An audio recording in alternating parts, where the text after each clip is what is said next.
Hi, this is Liz. I'm an HP certified technician. Today I'm going to show you how to upgrade your RAM on a HP laptop. Today I am working on a HP EliteBook 640G9. If you want to see this laptop, a review of it, we have it on our Amazon. Link is in the description down below. So first thing I'm going to do is I've removed this panel, loosened it. If you need help on knowing how to do that, you can always look up a disassembly video.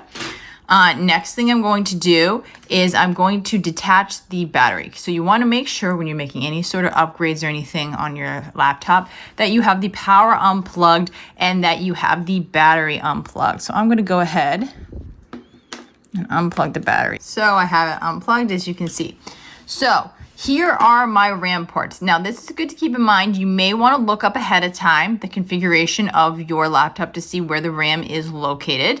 For me, it's very easy access, as you can see in this particular. You also want to make sure that the RAM is upgradable. You can do this by going to hp.com support page, and you should be able to look up what the max amount of RAM your computer can take and whether or not it has some. Nowadays, they make some laptops where the RAM is integrated into the motherboard. So you might want to do that research ahead of time, or if you're like me, you just crack it open and see how it looks.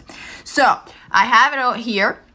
And now how RAM works is you're going to take these two little arms and you're going to pull them out, and then it will just pop open like so. Very easy. I'm going to do that with the other one. Also keep in mind that there is a max amount of RAM that most HPs can be upgraded to. I mentioned before, and for this one it's 64 gigabytes. So it has 16 right now. If the max was at 16, there would be no point in upgrading. But let's say right now we're going to focus on how to do it, but let's say I wanted to upgrade to 64 gigabytes, then I would take the two sticks and I would replace them, and we'll show you now, but I'm just going to continue to use the ones that are in it. It's just for demonstration purposes. So how you install RAM, very easy, is you make sure that the port, the small end and the large end, are aligned correctly. Get you a closer view here with the port, and then you gently slide it in. Now, once you get to the point where you can't push anymore, you gently want to make sure that it's in there all the way, because if RAM is loose, you will have a black screen or it will beep and it won't display. Also, keep in mind when you are putting new parts into your HP, do not touch other surrounding parts, because what can happen is the oils on your hand can cause problems and breakdown of your computer faster. So make sure that you only touch the edges of the RAM and that you don't handle anything you don't need to. So once I have it in there, I'm going to just gently push it until it clicks. As you can see, that was pretty easy. Now let's do it with the second stick.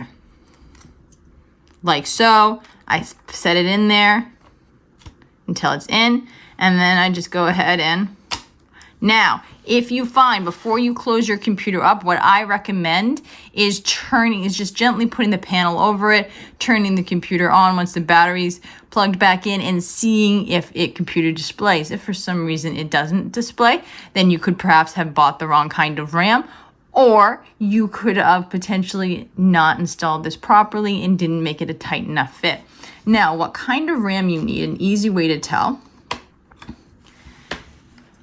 is you can see here it comes with the speed, right? So if I wanted to get the same kind, I would need to make sure that the next stick of RAM is a PC4-3200. If you really want to make sure that it's compatible, you could even just buy the same brand, just a larger stick. Another way you can do that is going on once again to HP support page and looking up what upgrades you need, but often buying parts from the manufacturer can be quite pricey. So that is what you need. You need that RAM speed so you can get a similar kind of RAM, and you can just look that up and it should be easy to find on the internet. But once again, that is how you do it with minimal fuss. Anyway, this is Liz from one egghead to another egghead signing out.